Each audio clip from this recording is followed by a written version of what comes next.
Hello student, 12th commerce. बेटा अभी हम नेक्स्ट सम स्टार्ट करने जा रहे हैं। नेक्स्ट सम दैट मीन्स मैं आपको एक एक सम सॉल्व करके आपको सेंड कर रहा हूँ। उसका सिर्फ एक ही पर्पज है कि आपको फाइनल अकाउंट के 11 मार्क्स में कोई डाउट होना नहीं चाहिए, क्योंकि बोर्ड में एक एक नंबर एक एक मार्क्स बहुत इंपॉर्टेंट होता है। तो इसीलिए कि एक एक सम सॉल्व करने से बेटर क्या है कि हम हर सम में आने वाले नए चेंजेस को हम देख सकें। मैंने आपको सम नंबर 13 तक सॉल्व करके बताए। अब अभी अपना नेक्स्ट सम स्टार्ट होता है, सम नंबर 14 देखते हैं। उसके लिए फॉर्मेट, एक बेसिक फॉर्मेट जो मैंने आपको सिखाया है वो अपना रेडी है। बेसिक फॉर्मेट दैट मीन्स कौन सा बेसिक फॉर्मेट है अपना? Trading account, profit and loss account, partners current and capital. ये भी हमारा करंट अकाउंट दिया हुआ है इसमें, तो करंट अकाउंट भी बनेगा। Capital direct put in the balance sheet, PL appropriation account and the balance sheet. यानी जो फाइनल अकाउंट्स के बेसिक जितने भी फॉर्मेट है सभी यहाँ पे तैयार होंगे। तो लेट्स स्टार्ट। हमारा सम जो भी हम स्टार्ट करते हैं और ध्यान देते हैं। सबसे पहले हमारा मेथड क्या है हमारे सम्स करने की? हमारी मेथड है फर्स्ट क्लियर द एडजस्टमेंट। हम पहले एडजस्टमेंट को क्लियर करेंगे। कैसे क्लियर करेंगे? देखो, first adjustment, closing stock is of 21,000 in which stock stationery is included 2,000। Closing stock कहां पे आएगा? Closing stock 21,000 minus 2,000। माइनस क्यों किया हमने? क्योंकि एक 19,000 यहां पे, सेकेंड इफेक्ट 19,000 यहां पे।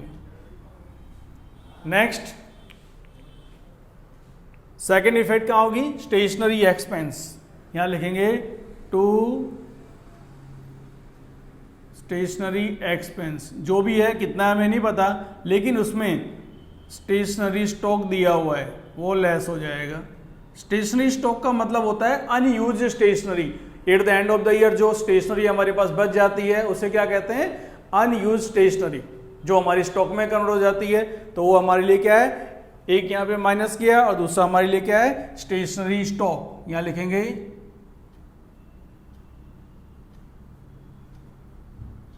Stationery stock 2,000।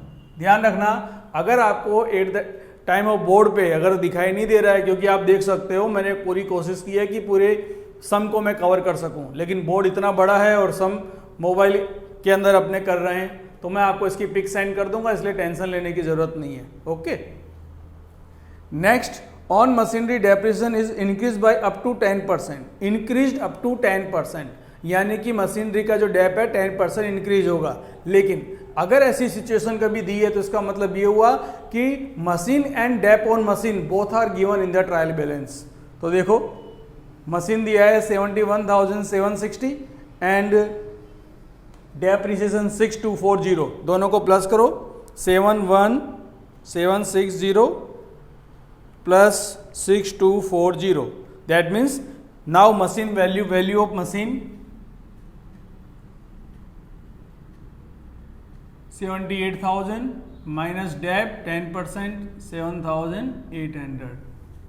आउटर कॉलम में हम लिखेंगे 70,200 और second effect to dep on machine 7,800। Next adjustment, credit sales of 1,000 is recorded in the purchase return book by mistake. Credit sales of 1 is recorded in purchase return account. अब थोड़ा सा ध्यान देना, पहले तो ये क्या चीज थी? क्रेडिट सेल्स है, रिकॉर्ड कहाँ हो गया? परचेज रिटर्न में। तो पहले राइट इफेक्ट दे देते हैं, इसे क्या कहेंगे? Unrecorded purchase. अनरिकॉर्डेड परचेज कहाँ पे आता है? एक हम ट्रेडिंग में प्लस करते हैं और दूसरा कहाँ करेंगे? डेटर्स में प्लस करेंगे। तो यहाँ लिखेंगे प्लस अनरिकॉर्डेड सेल्स। कितना? 1,000। That is the right effect. एक इफेक्ट यहाँ हो गई और दूसरी डेटर्स प्लस अनरिकॉर्डेड सेल्स 1,000। पहले राइट इफेक्ट की। अब हमें क्या करना पड़ेगा? रॉन्ग में से हटाना पड़ेगा, क्योंकि रॉन्ग परचेज रिटर्न में ऐड हो चुकी है। तो परचेज रिटर्न में ऐड हुई तो क्या करना पड़ेगा हमें?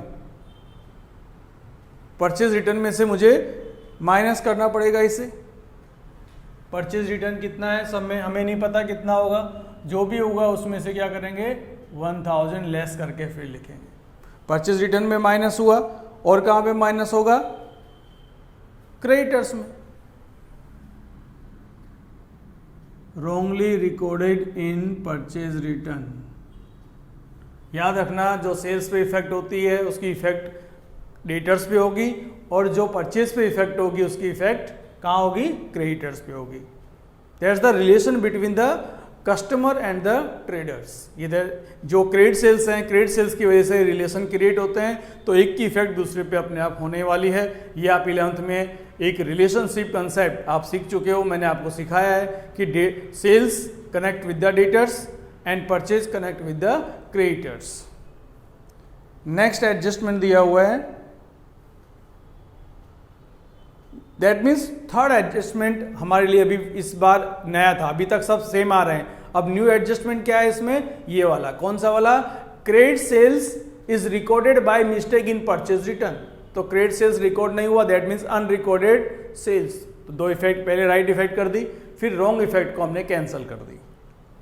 1/4 of advertisement expense is to be carry forward for the next year.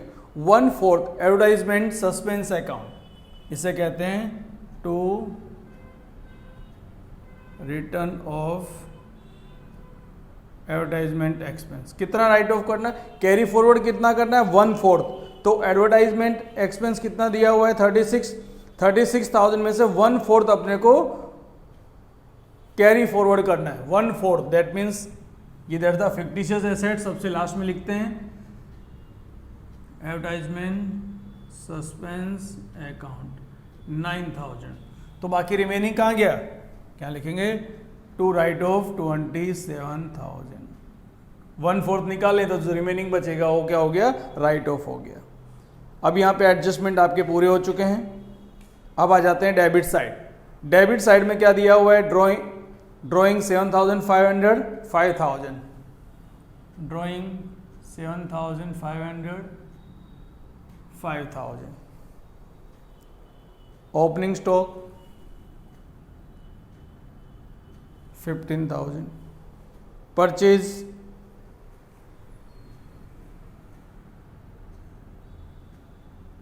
80,000। फिर दिया है goods return credit, goods return credit that means sales return, sales return 3,000। Receivables, receivables यानी कि डेटर्स 27,400, 28,400। फिर दिया है salary up to 28 Feb, there is a silent adjustment. यहां दिया है टू सैलरी 13,200, कितने मंथ की हुई, 11 मंथ की,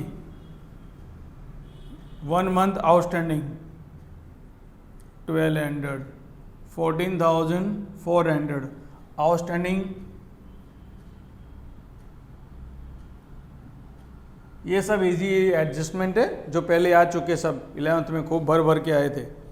बिल्डिंग 80,000, बिल्डिंग 80,000, इस पर कोई डैप नहीं दिया, हमने डायरेक्ट पुट कर दिया। बिल्डिंग के बाद आता है वेजेस, इंश्योरेंस प्रीमियम, वेजेस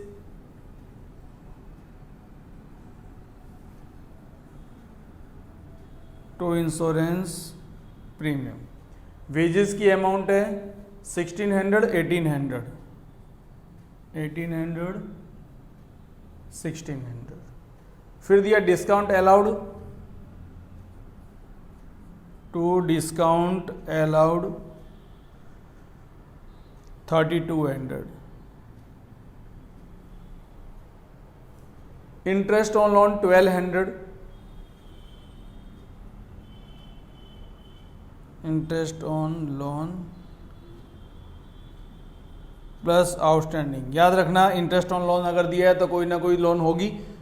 तो यहाँ लोन किसकी है देखते हैं, यहाँ दिया हुआ है क्रेडिट साइड में लोन फ्रॉम धर्मा 30,000, 30,000 हमने लोन दी है, तो पार्टनर्स लोन है, पार्टनर्स की लोन पे हाउ मेनी इंटरेस्ट 6%। 6%, 30,000 का 6% कितना होता है 1800, जिसमें से 1200 हो चुका, तो रिमेनिंग कितना बचा 600। तो सेकंड इफेक्ट किसकी आएगी, outstanding interest on loan 600, loan from Dharma, वो भी लिख दो, काम पूरा हो। फिर बचा क्या अपने पास, furniture stationery expense, stationery expense 7000, जिसमें 2000 बच गया हमारे पास, अनयूज स्टॉक है। और फर्नीचर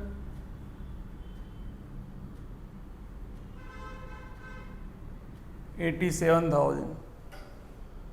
फिर आता है एडवर्टाइजमेंट एक्सपेंस, कंप्लीट हो गया। Cash balance 51,200।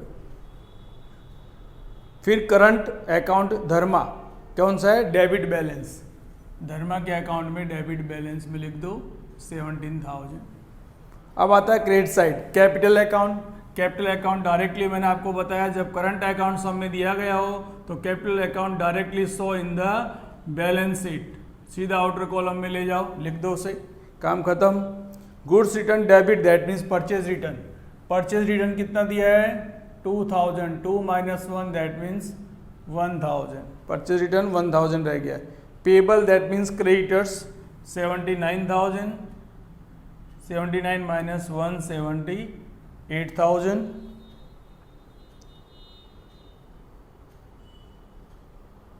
Salary outstanding 700, outstanding salary 700। Adjustment loan from Dharma हो गया। Discount received,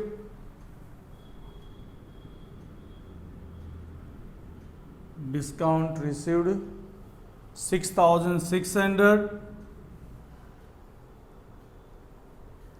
BOD 2,800।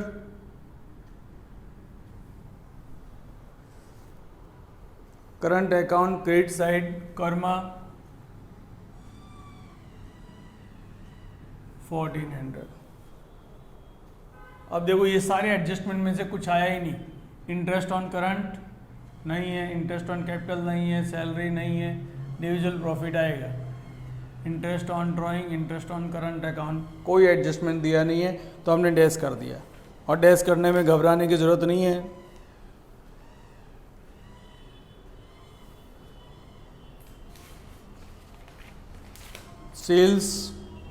सेल्स दिया है 1,20,000, 1,20,000 प्लस 1 1,21,000 माइनस 3 1,18,000।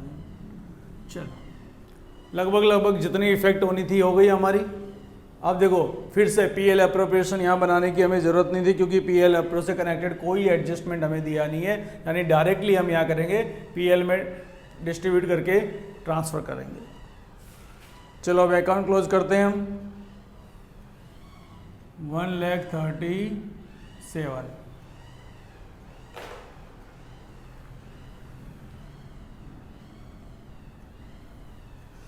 देखो 1,37,000 minus 15,000 minus 79,000 minus 1,600, gross profit आया 41,400, 41,400 प्लस 6,600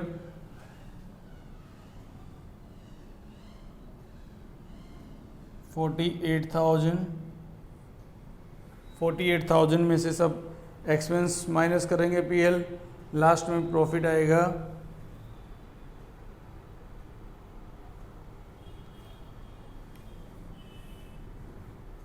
7,800 प्लस 5,000 प्लस 27,000 14,400 1,800 3,200 1,800।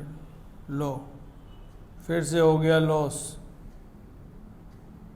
61,000 में से 48,000 हम लेस करेंगे।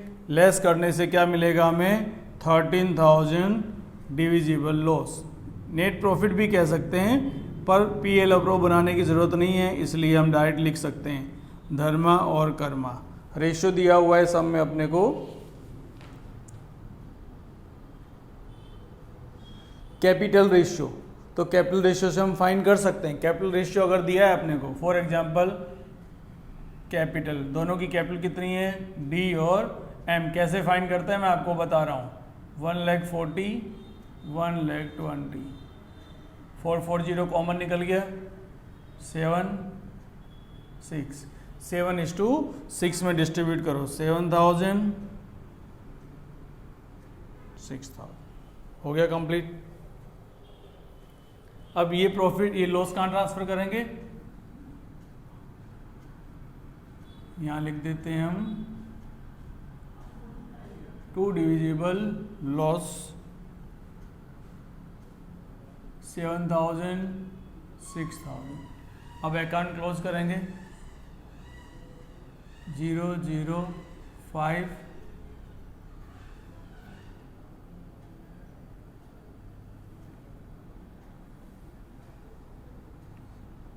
17,500 प्लस 14,000, 31,500, 31,500, यहाँ लिखेंगे by balance C F 31,500। Current account में दोनों तरफ बैलेंस हो सकता है, वो थोड़ा ध्यान रखने का। यहाँ 14,000 कर्मा का कितना आया, 3,000 credit balance to balance C F, both are C F. अब ये बैलेंस ट्रांसफर करेंगे हम, यहाँ लिख दो current account. Current account liability side में किसका लिखते हैं, जिनका क्रेडिट बैलेंस है, तो कर्मा 3,000 और यहाँ पे current account Dharma 31,500। Now some is over. अब नॉर्मली आप देखने जाओ तो जितने सम नॉर्मल कर रहे हैं उनमें सबसे इजी सम है। मुझे इस सम में कहीं लगा ही नहीं कि कुछ कोई टिपिकल चीज़ है या फिर कोई चीज़ पता नहीं चल रही है, कोई एडजस्टमेंट डिफिकल्ट है, ऐसा कुछ भी इस सम के अंदर पता नहीं चल रहा अपने को। बिल्कुल सिंपल सम है ये, ठीक है। तो थोड़ा सा अच्छे से ध्यान दोगे तो प्रॉब्लम होगी नहीं।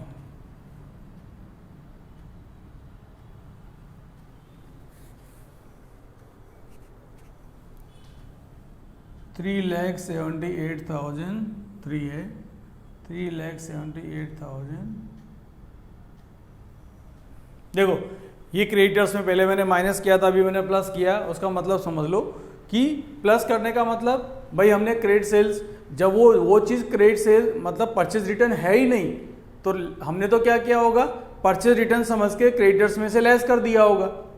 भाई ये सेल्स रिटर्न था लेकिन हमने बाय मिस्टेक क्या किया था, उसे परचेज रिटर्न समझ के लिखा था, लेकिन वो ट्रांजैक्शन था ही नहीं। हम पहले क्या कर चुके, माइनस कर चुके, इसलिए यहाँ पे क्या होगा, रिवर्स इफेक्ट होगी। तो रिवर्स इफेक्ट हमने की तो यहाँ पे प्लस होगा, यानी बैलेंस शीट का टोटल होता है 3,78,200। और जो चीज़ें नहीं हैं उनमें डैश कर दो या उसको हटा दो, बराबर। कुछ चीज़ें, क्योंकि इसके अंदर कुछ चीज़ें ऐसी थी जो लिखनी नहीं थी अपने को, जो फिक्स चीज़ें होती वही लिखी जाती है।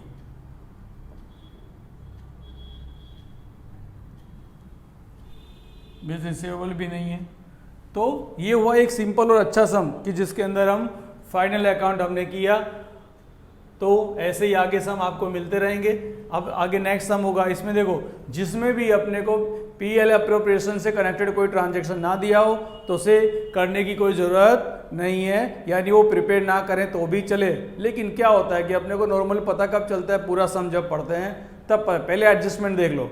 एडजस्टमेंट में interest on capital, interest on drawing और इंटरेस्ट ऑन करंट अकाउंट, अगर ये तीन चीज़ ना दी गई हो तो एक C4 देख लेने का कि पार्टनर को कोई सैलरी या बोनस है तो ठीक है, नहीं तो फिर ये अकाउंट नहीं बनाओगे तो भी चलेगा। फॉर एग्जांपल यहाँ पे हमने क्या किया, सीधा प्रॉफिट एंड लॉस से ही पूरा प्रॉफिट वहाँ पे ट्रांसफर कर दिया।